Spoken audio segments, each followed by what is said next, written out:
Shalom, puji nama Tuhan. Walaupun sampai hari ini kita belum bisa berkumpul kembali di tempat ini, tapi berkat Tuhan yang luar biasa bisa kembali memberikan waktu kepada kita untuk kita bisa kembali bersama-sama untuk beribadah, walaupun masih di tempat kita masing-masing. Kita mau mulai ibadah kita mau mulai ibadah PRBK kita, tapi sebelumnya kita mau buka dulu dalam doa. Mari sama-sama kita berdoa. Bapa yang baik, Bapa yang penuh kasih, terima kasih Bapa atas berkat-Mu sampai dengan hari ini. Kalau kami bisa bersama-sama beribadah, itu semua karena kasih karunia-Mu Bapa.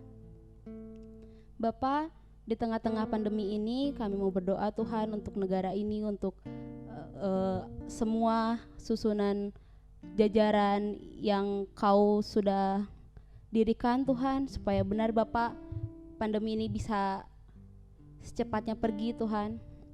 Tuhan, kami sama-sama rindu untuk memuji-Mu di tempat ini bersama-sama kembali Tuhan. Tapi kiranya benar Bapa, waktu-Mu adalah waktu yang terbaik Bapa. Bapa, sekarang kami mau kembali beribadah Tuhan. Kau yang pakai para pelayan-Mu Tuhan, Kau yang berkati hamba-Mu Tuhan, yang akan memberikan firman-Mu Bapa. Terima kasih Bapa, terima kasih. Kiranya pelayanan kami hanya untuk memuliakan nama-Mu saja Bapa. Dalam nama Tuhan Yesus kami telah berdoa dan mengucap syukur, haleluya, amin. Shalom. Puji nama Tuhan. Walaupun kembali saya katakan kita belum bisa kembali berkumpul di tempat ini, tapi kita percaya kalau kita bisa bertumbuh bersama-sama dalam Tuhan, amin. Kita mau angkat satu pujian ini, bertumbuh dalam kasih.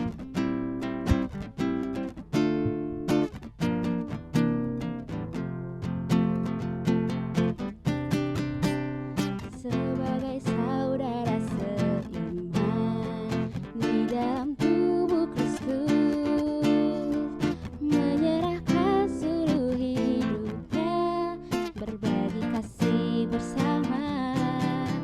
Terkadang tawa, kadang tangis, suka duka bersama. Yang kuat menanggung yang lemah, dalam anugerahnya kita berkumpul, bertumbuh di dalam kasih, sehati sepikir, setujuan, melangkah bersama. Tuhan yang besar telah menanti di hadapan kita. Siapkanlah dirimu, songsong hari esok, biar Tuhan dimuliakan melalui gerejanya. Kita mau sama-sama bersemangat kembali. Kita mau ulang lagu ini dari awal, oke? Sebagai saudara seiman di dalam tubuh Kristus, menyerahkan seluruh hidupnya, berbagi kasih bersama. Terkadang tawa, kadang tangis, suka duka bersama. Yang kuat menanggung yang lemah, dalam anugerahnya kita bertumbuh, bertumbuh di dalam kasih, sehati sepikir, setujuan, melangkah bersama. Tuhan yang besar telah menanti di hadapan kita. Siapkanlah dirimu, songsong hari esok, biar Tuhan dimuliakan melalui gerejanya. Kita bertumbuh,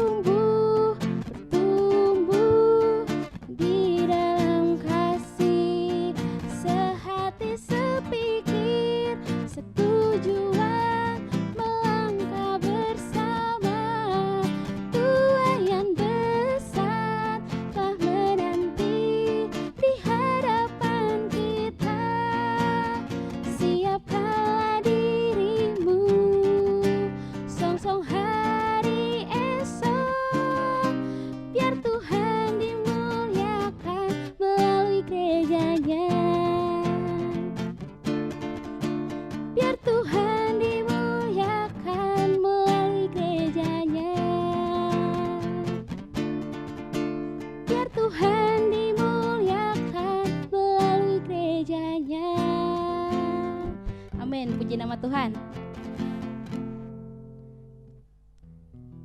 Sekarang kita mau siapin hati kita. Kita mau dengar firman Tuhan. Kita mau datang ke hadirat Tuhan dengan penuh hati yang sungguh-sungguh.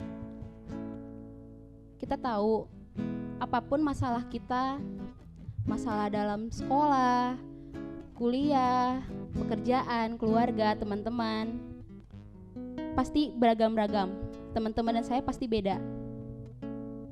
Tapi kita mau sama-sama punya satu tujuan. Kita mau sama-sama hanya berseru kepada Dia. Saya mau ajak teman-teman untuk angkat pujian ini.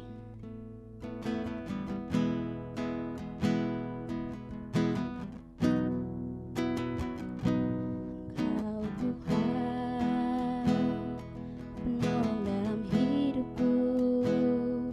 Ku percaya hanya kepadamu. Kau pegang tanganku dan tuntun langkahku. Yesus, Kau perlindunganku. Kau Tuhan, kekuatan dalam hidupku, penolongku dalam kesesakan. Kau gunung batuku dan pertahananku. Yesus, Kau kemenanganku. Yesus, padamu ku berseru. Kaulah penyelamatku. Terpujilah Kau Tuhanku. Mulutku memuji nama-Mu sepanjang umur hidupku. Terpujilah Kau Tuhanku di atas segalanya. Kau Tuhan, kekuatan dalam hidupku. Kau Tuhan, kekuatan dalam hidupku, penolongku dalam kesesakan. Kau gunung batuku dan pertahananku. Yesus, Kau kemenanganku. Yesus, padamu ku berseru. Kaulah penyelamatku. Terpujilah Kau Tuhanku. Mulutku memuji nama-Mu sepanjang umur hidupku. Terpujilah Kau Tuhanku di atas segalanya. Yesus, padamu ku berseru. Kaulah penyelamatku. Terpujilah Kau Tuhanku. Mulutku memuji nama-Mu sepanjang umur hidupku.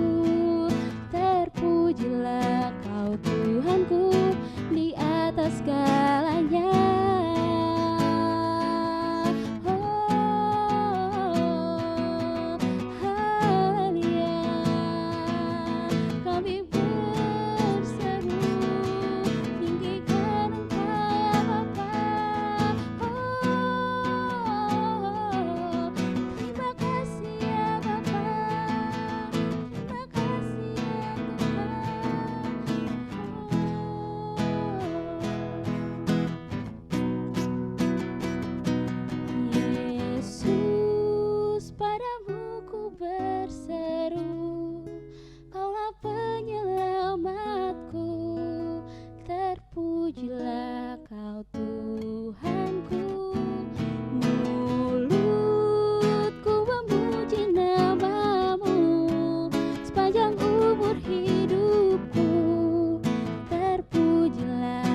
Kami bersyukur kepada Engkau, Tuhan di dalam Yesus Kristus.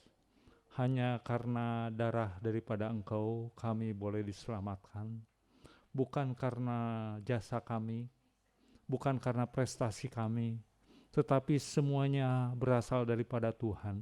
Tidak ada unsur Tuhan, jasa kami di dalamnya. Apapun juga, itu semua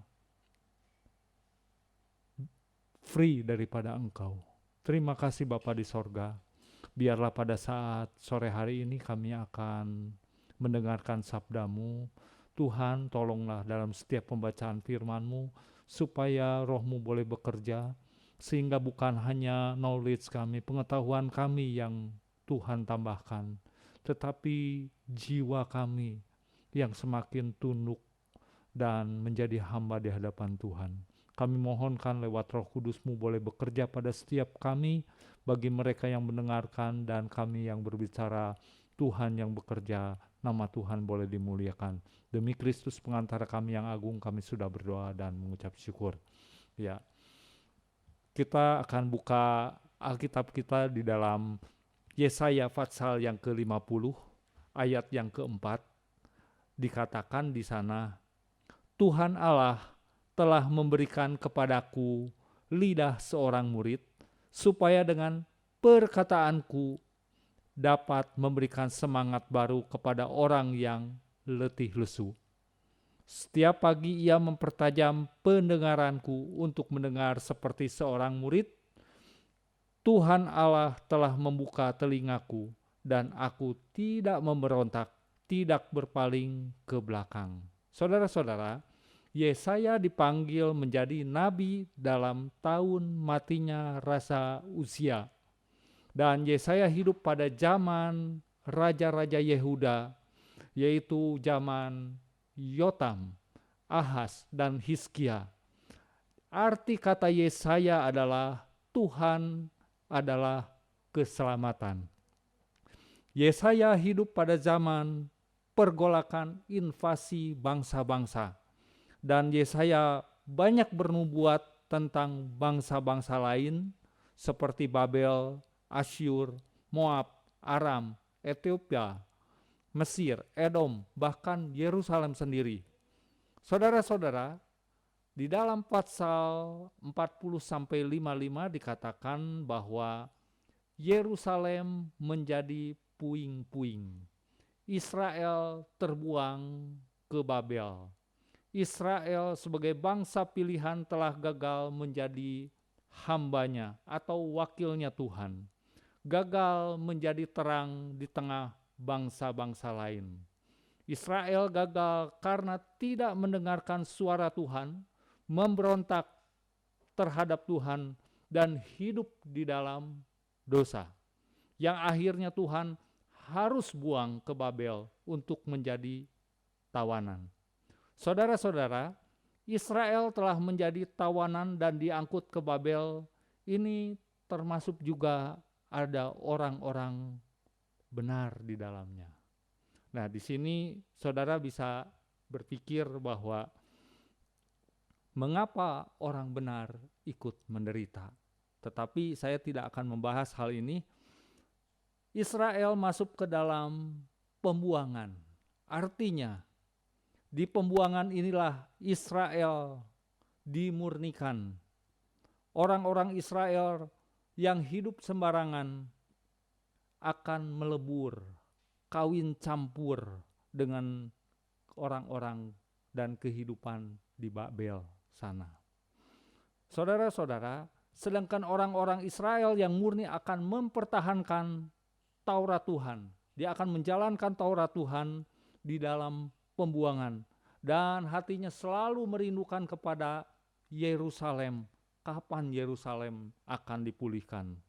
Orang-orang Israel inilah yang disebut kaum sisa. Mereka yang merindukan Yerusalem dipulihkan. Mereka adalah disebut Israel kaum sisa. Nah, yang sekalipun dalam keadaan sulit menderita, mereka inilah yang akan diselamatkan, dipulihkan, dan dihibur oleh Tuhan. Dan di tengah-tengah kesulitan ini Yesaya menubuatkan di tengah-tengah penderitaan Israel ada seorang hamba Tuhan. Hamba di sini disebut Efet, artinya budak atau pelayan atau seorang yang bekerja untuk keperluan orang lain. Hamba ini bekerja yang menjadi milik tuannya. Dan hamba ini menuju kepada satu pribadi, yaitu Sang Mesias. Saudara-saudara, Yesaya 42 ayat yang pertama dikatakan, lihat, itu hambaku yang kupegang, orang pilihanku yang kepadanya aku berkenan. Aku telah menaruh rohku ke atasnya, supaya ia menyatakan hukum kepada bangsa-bangsa. Ada kata kepadanya aku berkenan. Di dalam Matius 17 ayat yang kelima dikatakan, dan tiba-tiba sedang ia berkata-kata, turunlah awan yang terang, menaungi mereka, dan dari dalam awan itu terdengar suara yang berkata, inilah anak yang kukasihi, kepadanyalah aku berkenan, dengarkanlah dia. Saudara-saudara, kita baca lagi di dalam Yesaya 50 ayat yang ke-10 dikatakan, siapa di antaramu yang takut akan Tuhan dan mendengarkan suara hambanya. Di sana masih ada kepanjangan lagi, tetapi di sini saya mau garis bawahi, mereka yang takut akan Tuhan mendengarkan suara hamba ini. Ya. Saudara-saudara, Tuhan Allah telah memberikan kepadaku lidah seorang murid, artinya lidah yang terlatih dengan firman Tuhan, lidah yang terpelajar, tidak asal bicara. Kristus tidak melakukan apa-apa dari dirinya sendiri seperti yang diajarkan Bapa kepadanya. Kita lihat di dalam Yohanes 8 ayat yang ke-28 dikatakan, maka kata Yesus, apabila kamu telah meninggikan anak manusia, barulah kamu tahu bahwa akulah dia, dan bahwa aku tidak berbuat apa-apa dari diriku sendiri, tetapi aku berbicara tentang hal-hal sebagaimana diajarkan Bapa kepadaku. Setiap pagi ia mempertajam pendengaranku untuk mendengar seperti seorang murid. Saudara-saudara, setelah Allah memberikan lidah seorang murid, langsung dihubungkan dengan pendengaran yang dipertajam seperti seorang murid. Mengapa tidak dikatakan mata seorang murid? Karena waktu itu mereka tidak baca kitab suci.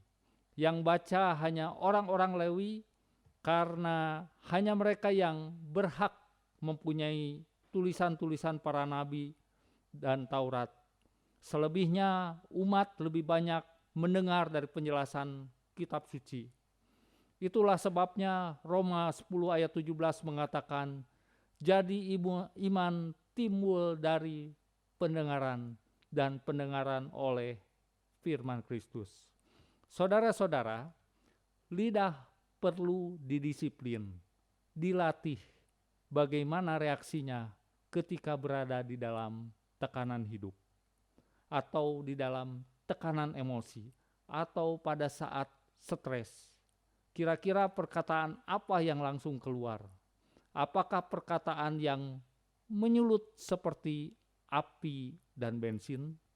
Atau seperti kapal layar yang tenang dengan mudah dikendalikan, tapi tetap kepada arah tujuan? Matius 15 ayat 18 mengatakan, tetapi apa yang keluar dari mulut berasal dari hati. Manusia tidak bisa mengubah kondisi hatinya dari keadaan pahit menjadi manis hanya oleh pekerjaan Roh Allah dan lewat firman Allah. Manusia dapat diperbaharui sehingga hatinya berbuah. Saudara-saudara, lidah saya dan saudara terus-menerus dibersihkan dan diubah oleh apa yang berasal dari lidah Allah. Ketika hati mendengarkan firman Allah berulang kali dengan telinga yang terbuka, hati itu diubahkan dan menghasilkan lidah yang diubahkan. Penyucian lidah adalah pekerjaan di dalam hati yang didorong oleh firman Allah yang datang kepada kita pada saat kita mendengarnya, dan firman itu mendiami kita pada saat kita menerimanya. Dikatakan supaya dengan perkataan aku dapat memberikan semangat baru kepada orang yang letih lesu. Orang yang setiap pagi mendengar suara Allah bukan hanya untuk menguatkan imannya sendiri, tetapi orang lain juga yang dilayani diberikan pencerahan, kekuatan, semangat yang baru karena firman yang segar. Saudara-saudara, pada prinsipnya apa yang keluar dari mulut kita semakin lama semakin ditentukan oleh apa yang keluar dari mulut Allah. Yesaya 50 ayat yang kelima. Tuhan Allah telah membuka telingaku dan aku tidak memberontak, tidak berpaling ke belakang. Dalam pembacaan Alkitab kita perlu menyimak apa yang tersirat, tetapi juga kita perlu memperhatikan ungkapan-ungkapan yang ada. Orang-orang Yahudi pada waktu itu istilah membuka telinga artinya adalah taat, tunduk, dan tahan di dalam kesulitan. Kita bandingkan dengan Yesaya 48 ayat yang ke-8. Engkau tidak mendengarnya atau mengetahuinya, juga telingamu tidak terbuka dari sejak dahulu. Ada kata telingamu tidak terbuka dari sejak dahulu. Jadi di sini sangat kontras sekali. Israel disebut oleh Allah telinga yang tertutup. Sedangkan hamba ini atau efet Yahweh ini disebut telinganya terbuka. Saudara-saudara, kalau Tuhan sampai membuka telinga kira-kira untuk hal yang menyenangkan atau hal yang tidak menyenangkan, saya tanya, pasti untuk hal yang tidak menyenangkan. Kalau untuk hal-hal yang menyenangkan, tidak usah menyebutkan telinganya terbuka. Siapapun mau, siapapun bisa. Karena itu dikatakan hamba ini tidak memberontak dan tidak berpaling ke belakang. Artinya Tuhan berkehendak membuat Sang Mesias taat dan tahan terhadap hal-hal yang tidak menyenangkan, dan dikatakan aku tidak memberontak. Jadi Allah merencanakan bahwa Mesias ini akan menderita.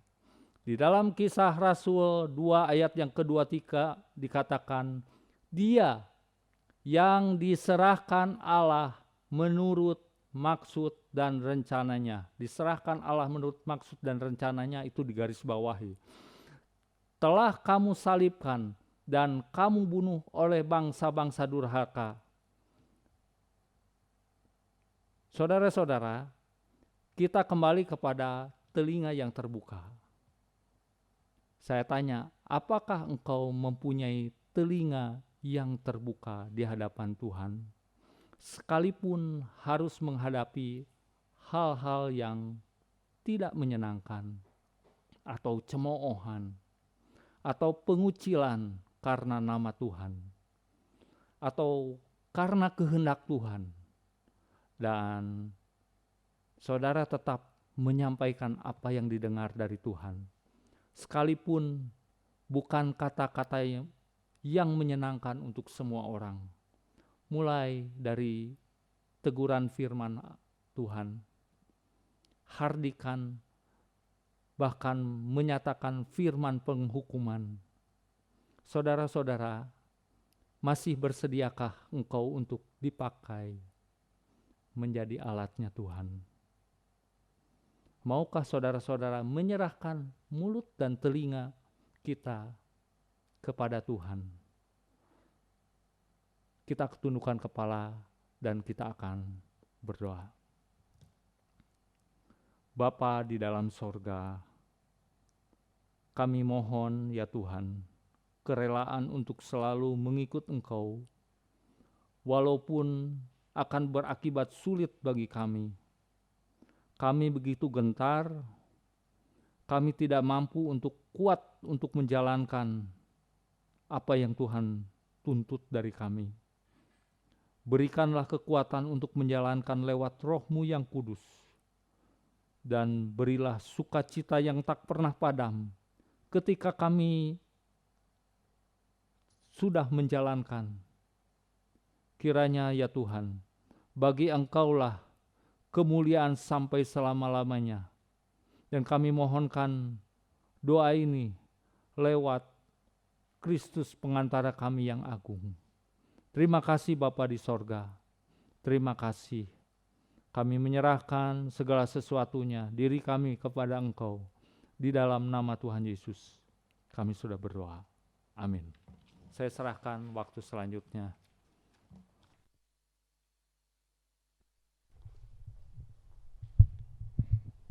Terima kasih kepada Diakon Denny atas pelayanan pemberitaan firman-Nya. Kiranya Tuhan Yesus memberkati Om dimanapun Om berada. Sekarang kita akan memberi yang terbaik. Sebelumnya kita mau berdoa bersama-sama dulu.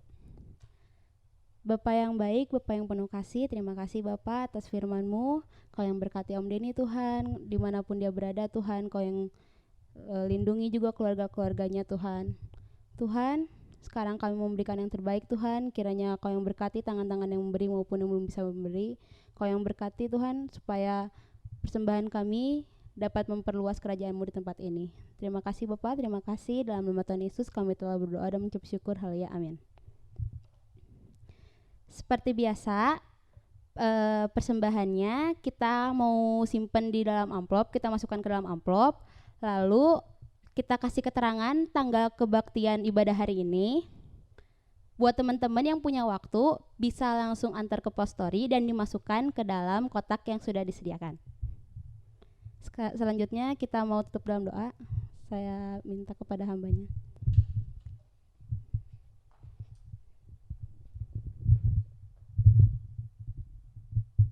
Kami berterima kasih kepada Engkau ya Tuhan.